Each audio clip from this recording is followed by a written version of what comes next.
लड़ाई का ज़माना था। माघ की एक सांझ। ठेलिया की बल्लियों के अगले सिरों को जोड़ने वाली रस्सी से कमर लगाए रमुआ काली सड़क पर खाली ठेलिया को खड़खड़ाता बढ़ा जा रहा था। उसका अधनंगा शरीर ठंडक में भी पसीने से तर था। अभी अभी एक बाबू का सामान पहुंचाकर वह डेरे को वापस जा रहा था। सामान बहुत ज़्यादा था, उसके लिए अकेले खींचना मुश्किल था। फिर भी लाख कहने पर भी बाबू ने जब नहीं माना तो उसे पहुंचाना ही पड़ा। सारी राह कलेजे का जोर लगा हुमक हुमक कर खींचने के कारण उसकी गर्दन और कनपटियों की रगें मोटी हो होकर उभर कर लाल हो उठी थीं। आंखें उबल आई थीं और इस सब के बदले मिले थे उसे केवल 10 आने पैसे। तर्जनी अंगुली से माथे का पसीना पोंछ हाथ झटक कर उसने जब फिर बल्ली पर रखा तो जैसे अपनी कड़ी मेहनत की उसे फिर याद आ गई। तभी सहसा पोंपों की आवाज़ पास ही सुन उसने सर उठाया तो प्रकाश की तीव्रता में उसकी आंखें चौंधिया गईं। वह एक और मुड़े मुड़े कि एक कार सर्र से उसकी बगल से बदबूदार धुआं छोड़ती हुई निकल गई। उसका कलेजा धक से रह गया। उसने सर घुमाकर पीछे की ओर देखा। धुएं के पर्दे से झांकती हुई कार के पीछे लगी लाल बत्ती उसे ऐसी लगी जैसे वह मौत की एक आंख हो जो उसे गुस्से में घूर रही हो। हे भगवान, सहसा उसके मुंह से निकल गया। कहीं उसके नीचे आ गया होता तो, और उसकी आंखों के सामने कुचल कर मरे हुए उस कुत्ते की तस्वीर नाच उठी जिसका पेट फट गया था, अतड़ियाँ बाहर निकल आई थीं और जिसे मेहतर ने घसीटकर मोरी के हवाले कर दिया था। तो क्या उसकी भी वही गत बनती? और जिंदा रहकर दर दर की ठोकरें खाने वाला और बात बात पर डांट डपट और भद्दी भद्दी गालियों से तिरस्कृत किए जाने वाला इंसान भी अपने शव की दुर्गति की बात सोच कांप उठा। ओह, यहाँ की मौत तो ज़िंदगी से भी ज़्यादा जलील होगी, उसने मन ही मन कहा। और यह बात ख्याल में आते ही उसे अपने दूर के छोटे से गांव की याद आ गई। वहाँ की ज़िंदगी और मौत के नक्शे उसकी आंखों में खिंच गए। ज़िंदगी वहाँ की चाहे जैसी भी हो, पर मौत के बाद वहाँ के जलील तरीन इंसान के शव को भी लोग इज्जत से मरघट तक पहुँचाना अपना फ़र्ज समझते हैं। ओह, वह क्यों गांव छोड़कर शहर में आ गया? लेकिन गांव में ओ ठेले वाले, एक फिटन कोचवान ने हवा में चाबुक लहराते हुए कड़क कर कहा, बाएं से क्यों नहीं चलता? बीच सड़क पर मरने के लिए चला आ रहा है, बाएं चल बाएं। और हवा में लहराता हुआ उसका चाबुक बिल्कुल रमुआ के कान के पास से सनसनाहट की एक लकीर सा खींचता निकल गया। विचार सागर में डूबे रमुआ को होश आया।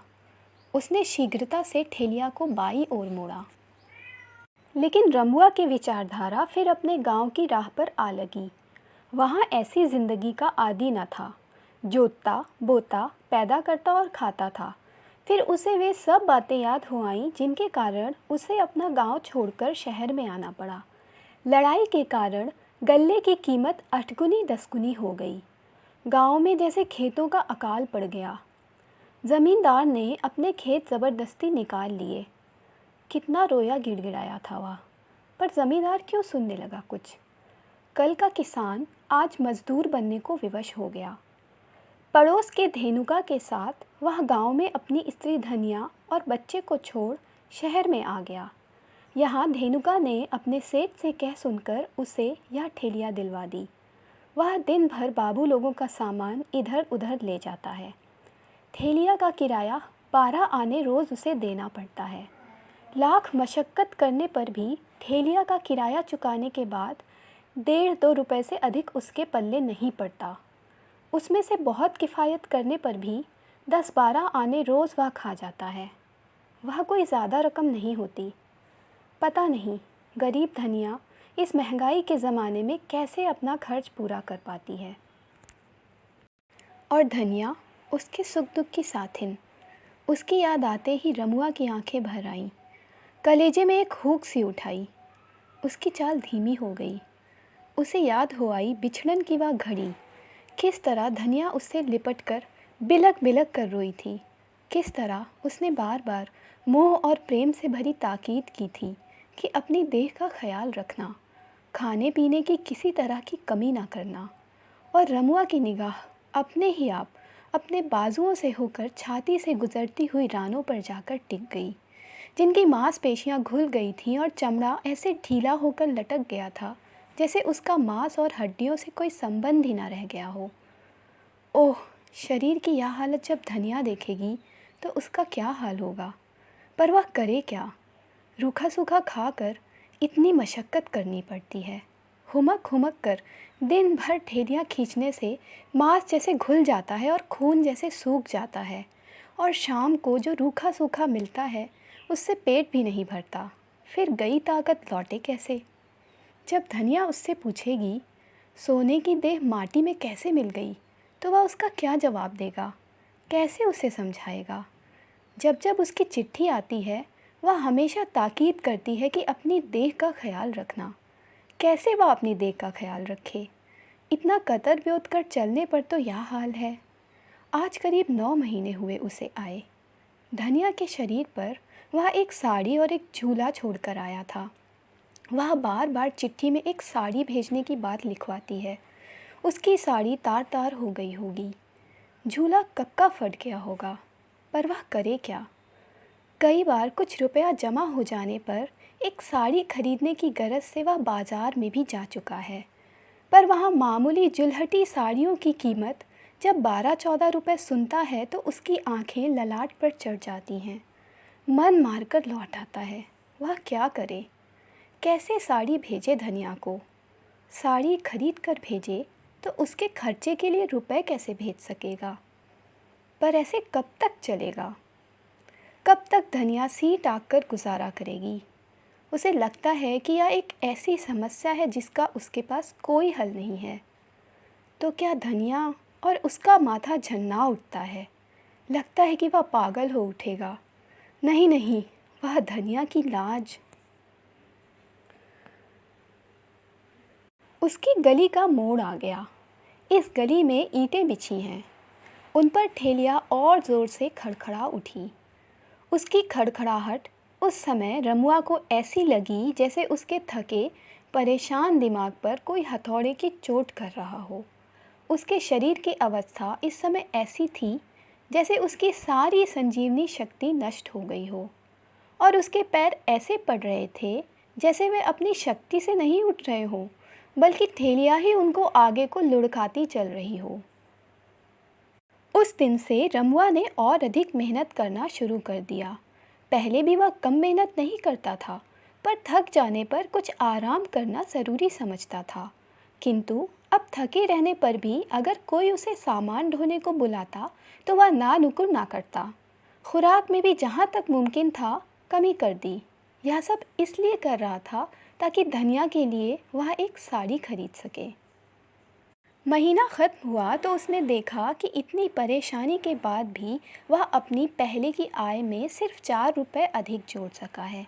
यह देख उसे आश्चर्य के साथ घोर निराशा हुई। इस तरह वह पूरे 3-4 महीनों मेहनत करे तब कहीं एक साड़ी का दाम जमा कर पाएगा।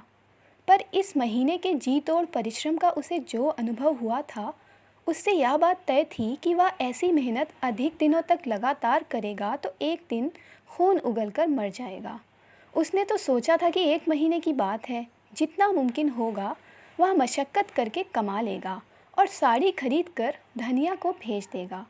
पर इसका जो नतीजा हुआ उसे देखकर उसकी हालत वही हुई जो रेगिस्तान के उस प्यासे मुसाफिर की होती है, जो पानी की तरह किसी चमकती हुई चीज़ को देखकर थके हुए पैरों को घसीटता हुआ और आगे चलने की शक्ति ना रहते हुए भी सिर्फ इस आशा से प्राणों का जोर लगाकर बढ़ता है कि बस वहाँ तक पहुँचने में चाहे जो दुर्गति हो जाए, पर वहाँ पहुँच जाने पर जब उसे पानी मिल जाएगा तो सारी मेहनत मशक्क़त सफल हो जाएगी।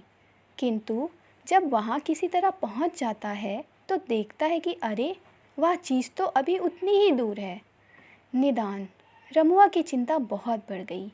वह अब क्या करे, उसकी समझ में कुछ नहीं आ रहा था। कई महीने से वह धनिया को बहलाता आ रहा था कि अब साड़ी भेजेगा तब साड़ी भेजेगा, पर अब उसे लग रहा है कि वह धनिया को कभी भी साड़ी ना भेज सकेगा। उसे अपनी दुरावस्था और बेबसी पर बड़ा दुख हुआ। साथ ही अपनी ज़िंदगी उसे वैसे ही बेकार लगने लगी जैसे घोर निराशा में पड़कर किसी आत्महत्या करने वाले को लगती है।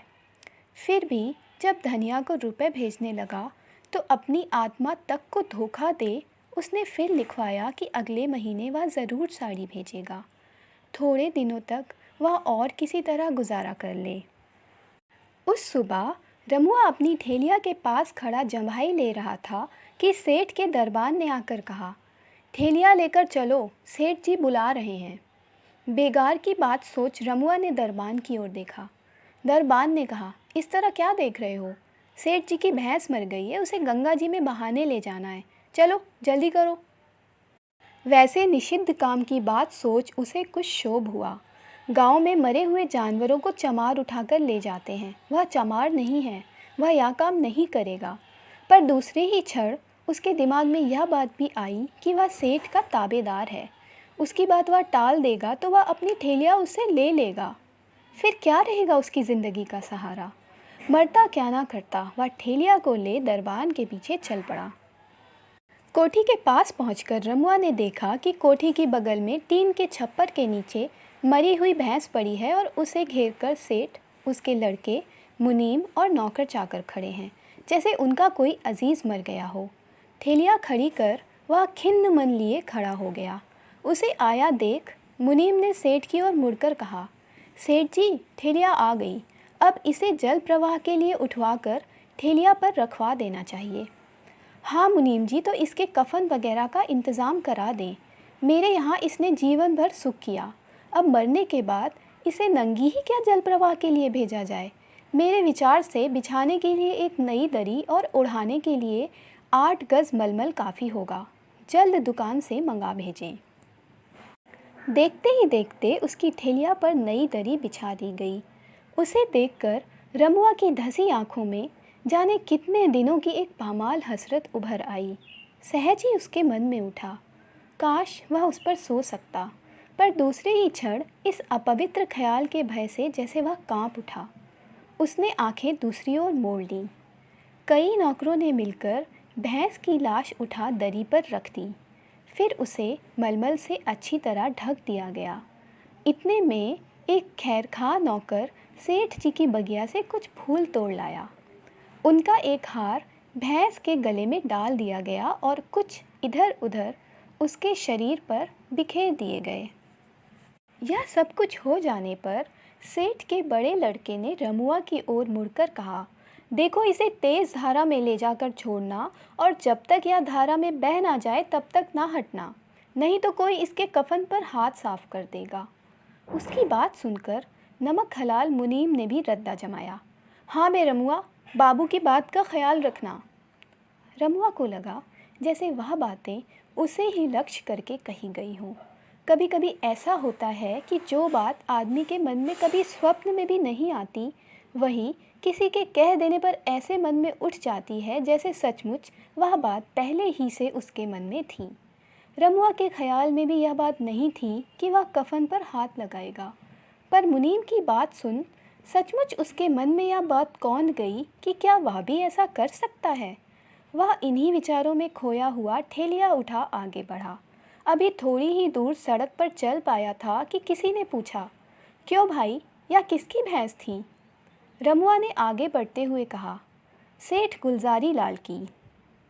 उस आदमी ने कहा, तभी तो भाई बड़ी भागवान थी यह भैंस, नहीं तो आजकल किसे नसीब होता है मलमल का कफन। रमुआ के मन में उसकी बात सुनकर उठा कि क्या सचमुच मलमल का कफन इतना अच्छा है। उसने अभी तक उसकी ओर निगाह नहीं उठाई थी। यही सोचकर कि कहीं उसे देखते देखकर सेठ का लड़का और मुनीम यह ना सोचें कि वह ललचाई आंखों से कफन की ओर देख रहा है, उसकी नीयत खराब मालूम होती है। पर वह अब अपने को रोक ना सका। चलते हुए ही उसने एक बार अगल बगल देखा, फिर पीछे मुड़कर भैंस पर पड़े कफन को उड़ती हुई नज़र से ऐसे देखा जैसे वह कोई चोरी कर रहा हो। काली भैंस पर पड़ी सफ़ेद मलमल जैसे काली धूप के एक चप्पे पर उज्ज्वल चांदनी फैली हुई हो। सचमुच यह तो बड़ा उम्दा कपड़ा मालूम होता है, उसने मन में ही कहा। कई बार यह बात उसके मन में उठी तो सहज ही उसे उन झिलंगी साड़ियों की याद आ गई जिन्हें वह बाजार में देख चुका था और जिनकी कीमत 12-14 से कम न थी। उसने उन साड़ियों का मुकाबला मलमल के उस कपड़े से जब किया तो उसे वह मलमल बेशकीमती जान पड़ा। उसने फिर मन में ही कहा, इस मलमल की साड़ी तो बहुत ही अच्छी होगी, और उसे धनिया के लिए साड़ी की याद आ गई। फिर जैसे इस कल्पना से ही वह कांप उठा। ओह, कैसी बात सोच रहा है वह! जीते जी ही धनिया को कफन की साड़ी पहनाएगा। नहीं नहीं, वह ऐसा सोचेगा भी नहीं। ऐसा सोचना भी अपशकुन है।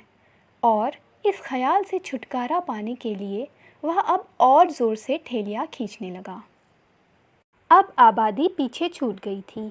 सूनी सड़क पर कहीं कोई नज़र नहीं आ रहा था। अब जाकर उसने शांति की सांस ली, जैसे अब उसे किसी की अपनी ओर घूरती आंखों का डर न रह गया हो।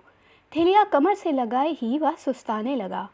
तेज़ चलने में जो ख्याल पीछे छूट गए थे, जैसे वे फिर उसके खड़े होते ही उसके मस्तिष्क में पहुंच गए। उसने बहुत चाहा कि वे ख्याल ना आए, पर ख्यालों का यह स्वभाव होता है कि जितना ही आप उनसे छुटकारा पाने का प्रयत्न करेंगे, वे उतनी ही तीव्रता से आपके मस्तिष्क पर छाते जाएंगे। रमुआ ने अन्य कितनी ही बातों में अपने को बहलाने की कोशिश की, पर फिर उन्हीं ख्यालों से उसका सामना हो जाता। रह रहकर वही बातें पानी में तेल की तरह उसकी विचारधारा पर तैर जाती। लाचार वह फिर चल पड़ा। धीरे धीरे रफ्तार तेज़ कर दी, पर अब ख्यालों की रफ्तार जैसे उसकी रफ्तार से भी तेज़ हो गई थी। तेज़ रफ्तार से लगातार चलते चलते उसके शरीर से पसीने की धाराएं छूट रही थी। छाती फूल रही थी, चेहरा सुर्ख हो गया था, आंखें उबल रही थी और गर्दन और कनपटियों की रगें फूल फूल कर उभर आई थीं। पर उसे उन सब का जैसे कुछ ख्याल ही नहीं था। वह भागा जा रहा था कि जल्द से जल्द नदी पहुंच जाए और भैंस की लाश धारा में छोड़ दे। तभी उसे उस अपवित्र विचार से, उस धर्म संकट से मुक्ति मिलेगी। अब सड़क नदी के किनारे किनारे चल रही थी। उसने सोचा, क्यों न कगार पर से ही लाश नदी की धारा में लुढ़का दे। पर दूसरे ही क्षण उसके अंदर से कोई बोल उठा, अब जल्दी क्या है, नदी आ गई, थोड़ी दूर और चलो, वहाँ कगार से उतरकर बीच धारा में छोड़ना। वह आगे बढ़ा, पर बीच धारा में छोड़ने की बात क्यों उसके मन में उठ रही है? क्यों नहीं वह उसे यहीं छोड़कर अपने को कफन के लोभ से, उस अपवित्र ख्याल से मुक्त कर लेता? शायद इसलिए कि सेठ के लड़के ने ऐसा ही करने को कहा था। पर सेठ का लड़का यहाँ खड़ा खड़ा देख तो नहीं रहा है। फिर तो क्या उसे अब उसी वस्तु से, जिससे जल्दी से जल्दी छुटकारा पाने के लिए वह भागता हुआ आया है, मोह हो गया है? नहीं नहीं, वह तो अब वह शमशान से होकर गुजर रहा था। अपनी झोपड़ी से झांककर डोमिन ने देखा तो वह उसकी ओर दौड़ पड़ी। पास आकर बोली, भैया यहीं छोड़ देना। रमुआ का दिल धक से कर गया। तो क्या यह बात डोमिन को मालूम है कि वह लाश को इसलिए लिए जा रहा है कि नहीं नहीं तो भैया, यहाँ धारा तेज़ है, छोड़ दो ना यहीं। डोमिन ने फिर विनती की। हाँ हाँ, छोड़ देना, यह मौका अच्छा है। डोमिन के सामने ही उसे गवाह बनाकर छोड़ दे और साबित कर दे कि तेरे दिल में वैसी कोई बात नहीं है। रमुआ के दिल ने ललकारा, पर वह यूं ही डोमिन से पूछ बैठा, क्यों, यहीं क्यों छोड़ दूँ? तुम्हें तो कहीं ना कहीं छोड़ना ही है। यहाँ छोड़ दोगे तो तुम भी दूर ले जाने की मेहनत से छुटकारा पा जाओगे, और मुझे, कहकर वह कफन की ओर ललचाई दृष्टि से देखने लगी। तुम्हें क्या? रमुआ ने पूछा। मुझे यह कफन मिल जाएगा। उसने कफन की ओर अंगुली से इशारा करके कहा। कफन? रमुआ के मुंह से यूं ही निकल गया। हाँ हाँ, कहीं इधर उधर छोड़ दोगे तो बेकार में सड़ गल जाएगा। मुझे मिल जाएगा तो मैं उसे पहनूंगी। देखते हो ना मेरे कपड़े, कहकर उसने अपने लहंगे को हाथ से उठाकर उसे दिखा दिया। तुम पहनोगी कफन? रमुआ ने ऐसे कहा जैसे उसे उसकी बात पर विश्वास ही ना हो रहा हो।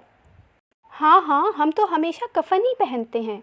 मालूम होता है तुम शहर के रहने वाले नहीं हो। क्या तुम्हारे यहाँ? हाँ हाँ, हमारे यहाँ तो कोई छूता तक नहीं। कफन पहनने से तुम्हें कुछ होता नहीं? रमुआ की किसी शंका ने जैसे अपना समाधान चाहा, पर वह ऐसे स्वर में बोला जैसे यूं ही जानना चाहता हो। गरीबों को कुछ नहीं होता भैया। आजकल तो ज़माने में ऐसी आग लगी है कि लोग लाशें नंगी ही लुढ़का जाते हैं। नहीं तो पहले इतने कफन मिलते थे कि हम बाज़ार में बेच आते थे। बाज़ार में बेच आते थे? रमुआ ने ऐसे पूछा जैसे उसके आश्चर्य का ठिकाना ना हो। कौन खरीदता था उन्हें? हमसे कबाड़ी खरीदते थे और उनसे गरीब और मज़दूर, उसने कहा। गरीब और मज़दूर? रमुआ ने कहा। हाँ हाँ, बहुत सस्ता बिकता था ना। शहर के गरीब और मज़दूर ज़्यादातर वही कपड़े पहनते थे। रमुआ उसकी बात सुन जैसे किसी सोच में पड़ गया। उसे चुप देख डोमिन फिर बोली, तो भैया छोड़ दो ना यहीं। आज ना जाने कितने दिन बाद ऐसा कफन दिखाई पड़ा है। किसी बहुत बड़े आदमी की भैंस मालूम पड़ती है, तभी तो ऐसा कफन मिला है इसे। छोड़ दे भैया, मुझ गरीब के तन पर चढ़ जाएगा, तुम्हें दुआएं दूंगी। कहते कहते वह गिड़गिड़ाने लगी। रमुआ के मन का संघर्ष और तीव्र हो उठा। उसने एक नज़र डोमिन पर उठाई तो सहसा उसे लगा जैसे उसकी धनिया चिथड़ों में लिपटी डोमिन के बगल में आ खड़ी हुई है और कह रही है, नहीं नहीं, इसे ना देना, मैं भी तो नंगी हो रही हूँ, मुझे मुझे। और उसने ठेलिया आगे बढ़ा दी। क्यों भैया, तो नहीं छोड़ोगे यहाँ? डोमिन निराश हो बोली। रमुआ सकपका गया। क्या जवाब देवा उसे? मन का चीर जैसे पानी पानी कर रहा था। फिर भी जोर लगाकर मन की बात दबा उसने कहा, सेठ का हुक्म है कि इसका कफन कोई छूने ना पाए। और ठेलिया को इतने ज़ोर से आगे बढ़ाया जैसे वह इस ख्याल से डर गया हो कि कहीं डोमिन कह ना उठे, हूँ या क्यों नहीं कहते कि तुम्हारी नीयत खुद खराब है। काफ़ी दूर बढ़कर यह सोचकर कि कहीं डोमिन कफन के लोभ से उसका पीछा तो नहीं कर रही है, उसने मुड़कर चोर की तरह पीछे की ओर देखा। डोमिन एक लड़के से उसी की ओर हाथ उठाकर कुछ कहती सी लगी। फिर उसने देखा कि वह लड़का उसी की ओर आ रहा है। वह घबरा उठा, तो क्या वह लड़का उसका पीछा करेगा? अब वह धीरे धीरे रह रहकर पीछे मुड़ मुड़कर लड़के की गतिविधि को ताड़ता चलने लगा। थोड़ी दूर जाने के बाद उसने देखा तो लड़का दिखाई नहीं दिया। फिर जो उसकी दृष्टि छाँव के झुरमुटों पर पड़ी तो शक हुआ कि वह छिपकर तो उसका पीछा नहीं कर रहा है। पर कई बार आगे बढ़ते बढ़ते देखने पर भी जब उसे लड़के का कोई चिन्ह दिखाई ना दिया तो वह उस ओर से निश्चिंत हो गया। फिर भी चौकन्नी नज़रों से इधर उधर देखता ही बढ़ रहा था। काफ़ी दूर एक निर्जन स्थान पर उसने नदी के पास ठेलिया रोकी। फिर चारों ओर शंका की दृष्टि से एक बार देखकर उसने कमर से ठेलिया छुड़ा ज़मीन पर रख दी। अब उसके दिल में कोई दुविधा न थी। फिर भी जब उसने कफन की ओर हाथ बढ़ाया तो उसकी आत्मा की नींव तक हिल उठी। उसके कांपते हाथों को जैसे किसी शक्ति ने पीछे खींच लिया। दिल धड़ धड़ करने लगा। आंखें विभत्सता की सीमा तक फैल गईं। उसे लगा जैसे सामने हवा में हजारों फैली हुई आंखें उसकी ओर घूर रही हैं। वह किसी दहशत में कांपता बैठ गया। नहीं नहीं, उससे या नहीं होगा। फिर जैसे किसी आवेश में उठ उसने ठेलिया को उठाया कि लाश को नदी में उलट दे कि सहसा उसे लगा कि जैसे फिर धनिया उसके सामने आ खड़ी हुई है, जिसकी साड़ी जगह जगह बुरी तरह फट जाने से उसके अंगों के हिस्से दिखाई दे रहे हैं। वह उन अंगों को सिमट सिकुड़कर छिपाती जैसे बोल उठी, देखो, अब की अगर साड़ी ना भेजी तो मेरी दशा। नहीं नहीं, रमुआ हथेलियों से आंखों को ढकता हुआ बोल उठा और ठेलिया ज़मीन पर छोड़ दी। फिर एक बार उसने चारों ओर शीघ्रता से देखा और जैसे एक क्षण को उसके दिल की धड़कन बंद हो गई। उसकी आंखों के सामने अंधेरा छा गया। उसका ज्ञान जैसे लुप्त हो गया और उसी हालत में उसी क्षण उसके हाथों ने बिजली की तेज़ी से कफन खींचा, समेटकर एक ओर रखा और ठेलिया उठाकर लाश को नदी में उल्टा दिया। तब जाकर जैसे होश हुआ। उसने जल्दी से कफन ठेलिया पर रख उसे माथे के मैले गमछे से अच्छी तरह ढक दिया और ठेलिया उठा तेज़ी से दूसरी राह से चल दिया। कुछ दूर तक इधर उधर देखे बिना वह सीधे तेज़ी से चलता रहा, जैसे वह डर रहा था कि इधर उधर देखने पर कहीं कोई दिखाई न पड़ जाए। पर कुछ दूर और आगे बढ़ जाने पर वह वैसे ही निडर हो गया जैसे चोर सेंध से दूर भाग जाने पर। अब उसकी चाल में धीरे धीरे ऐसी लापरवाही आ गई जैसे कोई विशेष बात ही ना हुई हो, जैसे वह रोज़ की तरह आज भी किसी बाबू का सामान पहुंचाकर खाली ठेलिया को धीरे धीरे खींचता अपने में रमा हुआ डेरे पर वापस जा रहा हो। अपनी चाल में वह वही स्वाभाविकता लाने की भरसक चेष्टा कर रहा था, पर उसे लगता था कि कहीं से वह बेहद अस्वाभाविक हो उठा है और कदाचित उसकी चाल की लापरवाही का यही कारण था कि वह रात होने के पहले शहर में दाखिल नहीं होना चाहता था। काफ़ी दूर निकल जाने पर न जाने उसके जी में क्या आया कि उसने पलटकर उस स्थान की ओर एक बार फिर देखा जहां उसने भैंस की लाश गिराई थी। कोई लड़का कोई काली चीज़ पानी में से खींच रहा था। वह फिर बेतहाशा ठेलिया को सड़क पर खड़खड़ाता भाग खड़ा हुआ। उस दिन गांव में हल्दी में रंगी मलमल की साड़ी पहने धनिया अपने बच्चे को एक हाथ की अंगुली पकड़ाए और दूसरे हाथ में छाग भरा लोटा कंधे तक उठाए जब काली माई की पूजा करने चली तो उसके पैर असीम प्रसन्नता के कारण सीधे नहीं पड़ रहे थे। उसकी आंखों से जैसे उल्लाल झलका पड़ता था। रास्ते में न जाने कितनी औरतों और मर्दों ने उसे टोक कर पूछा, क्यों धनिया, यह साड़ी रमुआ ने भेजी है? और उसने हर बार शर्माई आंखों को नीचे कर होठों पर उमड़ती हुई मुस्कान को बरबस दबाकर सर हिला जताया, हाँ।